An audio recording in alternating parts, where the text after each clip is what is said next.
Danielle Cannon here from Fiction Atlas Press, bring you another Indie Connection.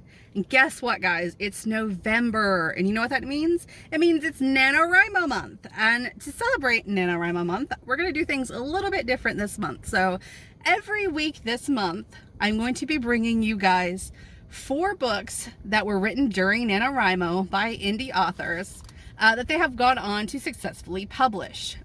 These will still be indie published books, but I want you guys to know that just getting through NaNoWriMo is an accomplishment in itself, and you can turn that book, after some editing, professionally and self-editing, and some marketing, you can turn that into a success story. It's not just 50,000 words you wrote. You can publish that book and be on your way to being a successful indie author.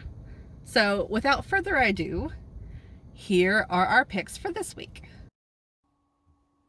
The first book I have for you is called Playing with Fire by R.J. Blain. Catering to the magical is a tough gig on a good day, but Bailey has few other options. Spiking drinks with pixie dust keeps the locals happy and beats cleaning up the world's nastiest magical substances. She could live without serving Police Chief Samuel Quinn most days of the week, especially after destroying his marriage.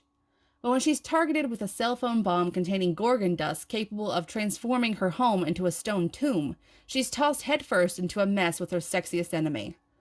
Add in his ex-wife, angling for revenge, and Bailey must use every trick up her sleeve to survive. The last thing she needs is to fall in love with Manhattan's most wanted bachelor. Saving Manhattan will be tough enough.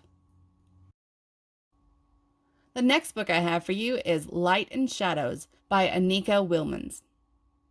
Mysterious powers, a cryptic prophecy in a box, and secrets that should have stayed buried. Ever since I was a child, I knew I was different. Strange things happen around me. I can see things others can't, otherworldly sentient shadows. Hiding in the small town of Glen Hill, I hope to escape my family's mysterious legacy. But when the shadows return and attack someone close to me, I realize I need to embrace my powers and stop them.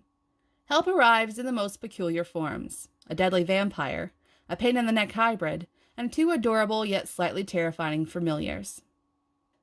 My name's Nev McKnight, and I'm having a seriously bad day. The third book I have for you is called Deviating from the Spell by A.R. Johnston. Beyond her control, magic and mayhem reign. Sometimes being different is just out of this world. Being different than most, Rayleigh sits on the edge of it all. In a world where magic and the supernatural are common, her entire world is still torn apart. When the line blurs between her personal life and her job, she becomes a target. No amount of magic can stop what's coming for her. The tension between her and her partner Declan does not help matters, but time is of the essence. The men in her life need to step up their game if they want to save her from the impending doom. Will they achieve the impossible, or will Rayleigh finally break because time is running out? And the last book I have for you is called Induction by T.K. Eldridge. They weren't supposed to exist. Sidney and Sinclair Beaudraw were the offspring of a witch and a shifter. Such pairings usually resulted in death. Sid and Sin had not only survived, but thrived, and managed to sidestep the family legacy of supernatural policing. The disappearance of their parents changed everything. A cryptic message, an ancient prophecy, and a mystery to uncover in order to bring their parents home puts the twins in the crosshairs of an enemy they didn't know existed. What would you do to save those you loved? Okay, that's all for me this week. I'll see you next week on the Indie Connection. Bye.